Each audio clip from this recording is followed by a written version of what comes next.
Game planning is an important part of this game. In fact, it's what you're going to spend most of your time doing. And I'm going to just do a real overview of this because basically you just need to get in here and play with it. And the more you use it, the more you're going to understand how it works. So when you go into My Team Game Planning, as you just saw, you're going to see the offensive game plan, defensive game plan, rules, miscellaneous, offense plays, defensive plays, scout offense, and scout defense. I'm just going to really quickly go over this because it's fairly straightforward.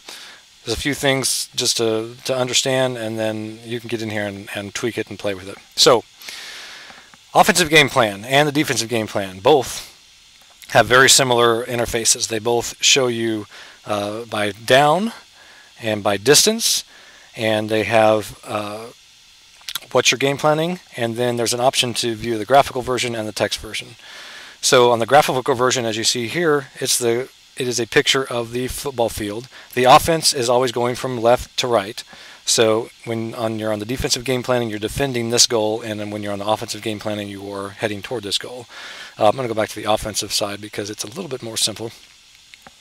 So as you can see, I'm in the game plan, which determines, okay, how many long passes. This purple one up here at the top is long pass, your medium pass, short pass, inside run, and outside run ratios. When we go to personnel, this tells us the what ratio we're going to have personnel. Basically what happens is every play in your playbook, in your active playbook, is given a weight. And this weight is determined by what you have set on this screen. So in this particular case, on first down and medium, which is a typical first down and 10, you're going to have an offensive run of nearly, or an outside run of nearly 50%, and an inside run of slightly less, short pass, medium pass. If this visual interface doesn't make sense to you, just go over to the text interface, and you'll see it in the perspective of sliders. So as you can see, there's a 42% chance that we're going to call an outside run, a 28% on an inside run, 16% short pass, 11 medium pass, and 3 long pass. You can adjust these sliders, and they do not have to sum up to 100. It will automatically adjust them. So if I switch back to the graphical here, and then you'll see that the outside run has grown a little bit. If I switch back to text, you'll see that it's actually adjusted so that my sum is still 100. As you build this, you can copy this particular set to any one of these combinations, and there's some helper buttons at the top to help you with that.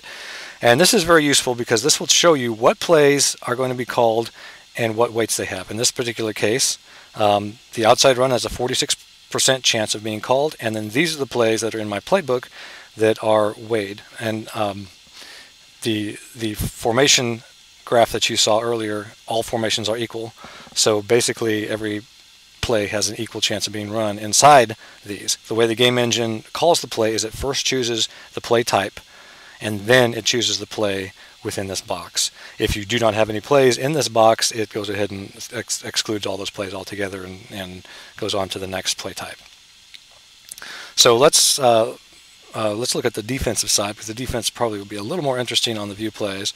So as you can see, we've got varying degrees of weights here for the secondary, the linebackers, the way the linebackers play, and as we look at view plays here, we're going to see some different things. So the defense lines up by default corresponding to the offense's formation. So if the offense comes out in a goal line offense, you're going to come out in a goal line defense, and these are the plays you're going to choose from. It looks like I'm most likely going to call this Blitz 2, and there's going to be a small chance that I'm going to call the Blitz 2 plus. The longer this bar, the more likely you're going to call. Now, this may not be enough control for you. It may be. If you would like more control, you can go into the rules. And in here, you can set up a rule and say, okay, I'm going to be really specific in the situation that I want to call the play and what type of play I want to call. I'm not going to get into this in this video because it's pretty self-explanatory as you go through and look through it, and it's really kind of an advanced feature. Really, honestly, if you want to start with just loading the recommended game plan, that's a great way to start. I would suggest, especially as a new player, that you start with a load recommended game plan and then go through and look at what it does and possibly adjust it from there. Now the miscellaneous section here overviews just some miscellaneous game planning section, like how your maximum field goal distance at the end of the half, which is a different value because you're not as concerned about giving the team a short field.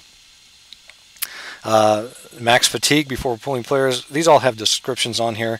If you have any questions on any of these, feel free to ask on the forums. People are very helpful to answer them. Basically, this is something, though, that you do need to take a look at and really evaluate and make sure you choose what you want to do here.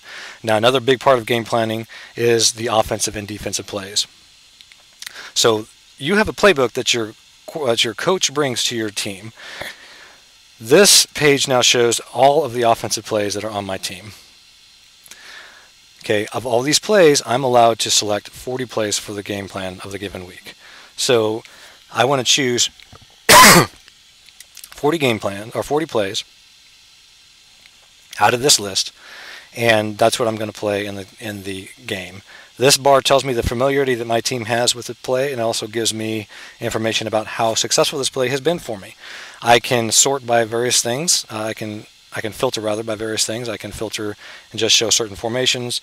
I can just look at certain play types by how many times, sort it by how many times it's been called, or familiarity, or average per call, and how many games I want to look at to determine these filters above, and as well as the minimum times that I've used. And then this grid up here shows you how many plays of each type you have in your game plan with each formation. Again, the exact same thing works on the defensive play side.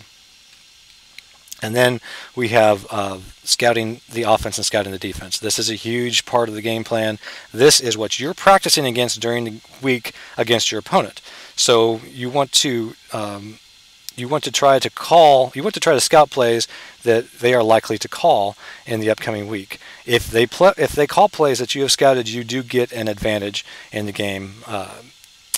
You get an attribute boost, and if it happens to be a blitz, you have a more likelihood of calling a hot read to get out of the blitz. And it's just, ideally, you want to scout the plays that your opponent is using. And same on the scout defense, you have that. So as you go through this, build your game plan to your liking. Like I said, you're going to spend a lot of time here, and this is where you really get the rich view of what your team is doing and have a control over how your team calls plays and so forth.